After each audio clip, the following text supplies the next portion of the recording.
एक बड़ी पुरानी कहावत है, कहते हैं अटका बनिया दे उधार। क्या ऐसे सीन में फंस गया है फ्रांस और भारत से बहुत ज्यादा होशियारी क्या फ्रांस को भारी भी पड़ रही है। अभी अगर बात करें यूरोप की ना, तो यूरोप में एक अलग लेवल का हलचल है और ये हलचल इटली से लेकर फ्रांस से लेकर जर्मनी तक जो भी प्रमुख देश हैं। वैसे तो यूरोप में काफी सारे छोटे बड़े देश हैं, लेकिन प्रमुख देशों की बात करें तो वहाँ आते हैं इटली, वहाँ आता है फ्रांस, वहाँ आता है जर्मनी। अब ये जो 3 देश अगर आप देख रहे हैं, तो इन 3 देशों को अगर देखें तो इन 3 देशों ने खुलकर ट्रंप के खिलाफ बोलना शुरू कर दिया है। इटली की बात करें तो इन्होंने सीधे कहना शुरू किया है, देखिए हम सहयोगी हैं, ऐसा नहीं है हम आपके गुलाम हैं, आप जो कहेंगे हम वही मानेंगे, ऐसा नहीं है, हम ऐसा नहीं करेंगे। अब ये इन्होंने क्यों ये स्टेटमेंट दिया? ये स्टेटमेंट इसलिए दिया क्योंकि इटली ने एक बड़ा ही अलग फैसला लिया और ट्रंप के खिलाफ जाते हुए इजराइल को डिफेंस सहायता देने से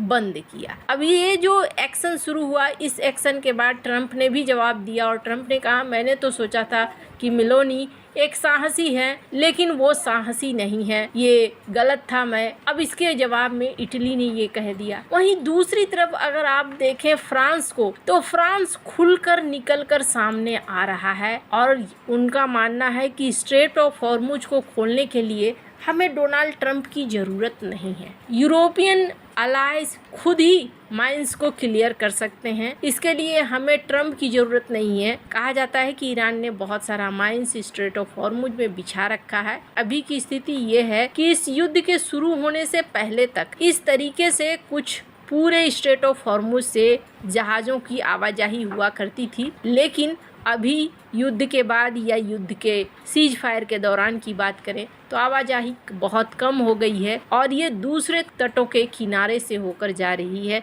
यानी ईरान से दूरी बनाकर रखे हुए है। इसके पीछे कारण ये बताया जाता है कि स्ट्रेट ऑफ हॉर्मुज में ईरान ने एक तो नाकाबंदी जैसी कर रखी है और दूसरा बहुत सारे माइंस उसने तैनात कर दिए हैं। तो इन माइंस को क्लियर करने के लिए फ्रांस के तरफ से ये कहा जा रहा है कि हम यूरोप काफी हैं, हम इसे हैंडल कर सकते हैं। वहीं अगर फ्रांस को देखें तो फ्रांस ने इसके लिए भारत को फोन भी किया है। फ्रांस के राष्ट्रपति ने खुद फोन किया, इस बात की पुष्टि पीएम मोदी ने भी की और पीएम मोदी ने बिल्कुल साफ साफ कहा भी कि स्ट्रेट ऑफ हॉर्मुज खुला होना चाहिए, दुनिया भर की नेविगेशन स्वतंत्रता होनी चाहिए, दुनिया यहाँ से आना जाना चाहे तो आ जा सके। अब फ्रांस ये कोशिश कर रहा है कि 40 देशों के साथ बैठक हो और बैठक के बाद फैसला लिया जाए कि क्या करना है, स्ट्रेट ऑफ हॉर्मुज को कैसे खुलवाना है। और ये ना अमेरिका से अलग बात हो रही है। अमेरिका उधर ईरान के साथ या पाकिस्तान के साथ मिलकर क्या फैसले ले रहा है, क्या नहीं ले रहा है, पर इधर यूरोप फ्रांस के नेतृत्व में स्ट्रेट ऑफ हॉर्मुज को खोलने के लिए अपनी सारी चालें चल रहा है। इस बीच अगर आप देखें तो डोनाल्ड ट्रंप को एक और बड़ा झटका दिया है फ्रांस ने, और फ्रांस ने क्या किया है, सबसे बड़ा काम किया है। फ्रांस ने विंडोज की जगह अब लाइनेक्स को अपनाना शुरू कर दिया है। अब बहुत सारे लोगों को ये बातें समझ में नहीं आएंगी, पर साधारण भाषा में कहूँ कि अब पूरे सरकारी मंत्रालय में जो लगभग 25 लाख कर्मचारी हैं, 25 लाख कर्मचारी अब विंडोज पर काम नहीं करेंगे, वो विंडोज की जगह लाइनेक्स ओएस पर काम करेंगे। माइक्रोसॉफ्ट टीम, जूम ये सब कुछ इस्तेमाल नहीं करेंगे, बल्कि फ्रांस की खुद की वीडियो कम्युनिकेशन प्लेटफॉर्म ये इस्तेमाल किया जाएगा। और भी एकदम साधारण भाषा में कहूँ तो अमेरिका के डिजिटल चीज़ों को अब धीरे धीरे फ्रांस हटा रहा है। अमेरिकी टेक कंपनी खास करके माइक्रोसॉफ्ट पर निर्भरता कम कर रहा है। उनका कहना है कि हम बिल्कुल भी अपने नागरिकों का डेटा, स्ट्रेटजिक फैसले, सिस्टम, ये ऐसे विदेशी सॉफ्टवेयर पर हम काम नहीं करेंगे जिनको हम खुद कंट्रोल नहीं कर पाते हैं। इसलिए हमें अब धीरे धीरे अपनी डिजिटल कंट्रोल वापस पाना है। अब ये बात बहुत सही है। आप जरा सोचिए कि अगर कोई सरकारी दस्तावेज लिखा जा रहा है और कंप्यूटर पर एक ऐसे प्लेटफॉर्म पर लिखा जा रहा है जो किसी और का है, जिसके पीछे क्या चल रहा है किसी को कुछ नहीं पता है। तो ऐसे में फ्रांस ने अमेरिका को ये बड़ा झटका दिया है। कहा जा रहा है कि सबसे पहले अपने सरकारी कर्मचारियों को ही शिफ्ट किया जा रहा है, उसके बाद पुलिस को और उसके बाद और भी कई डिपार्टमेंट को एक साथ नहीं बदला जा रहा है, धीरे धीरे इसे बदला जा रहा है। और बहुत सारे ऐसे लोगों को लाया जा रहा है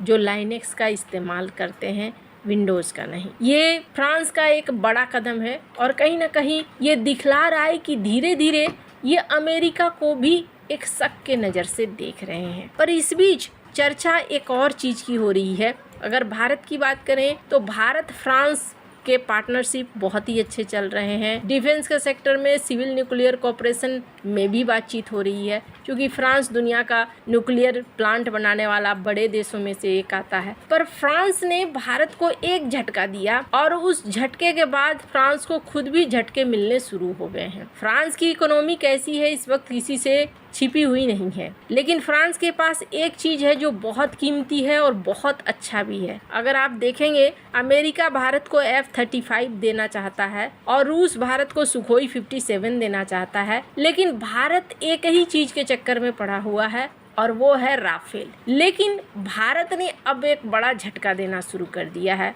और फ्रांस की चालबाजी उसके ऊपर भारी पड़ रही है। वैसे तो राफेल को फ्रांस की चालाकी उस पर ही भारी पड़ रही है। वैसे तो फ्रांस राफेल को दिन प्रतिदिन शक्तिशाली बना रहा है। अभी अगर आप देखें तो फ्रांस ने एक नई मिसाइल बनाना शुरू किया है, जिस मिसाइल का नाम है स्ट्रेटस, और ये एक सुपरसोनिक मिसाइल होगी। कहा जा रहा है कि सुपरसोनिक मिसाइल का मतलब ये है कि कोई भी लड़ाई शुरू हुआ तो उसके शुरुआती घंटे में ही ये एडवांस एयर डिफेंस सिस्टम को ही खत्म कर देगा दुश्मन के। अब सुनकर आपको ऐसा लगेगा कि ये कहीं सुना सुना तो नहीं लग रहा है। हाँ, बिल्कुल सुना सुना लग रहा है। भारत का ब्रह्मोस कुछ ऐसा ही है और ब्रह्मोस का करिश्मा पाकिस्तान देख चुका है कि किस तरीके से एयर डिफेंस सिस्टम को तबाह किया जाता है और उसके बाद बेस को। तो ये राफेल को दिन प्रतिदिन ताकतवर भी बनाना चाह रहे हैं। इस मिसाइल को राफेल F-5 में इंटीग्रेट भी किया जाएगा, युद्ध पोतों में भी लगाया जाएगा। इसकी स्पीड भी अच्छी है, मैक 5 की स्पीड है। पर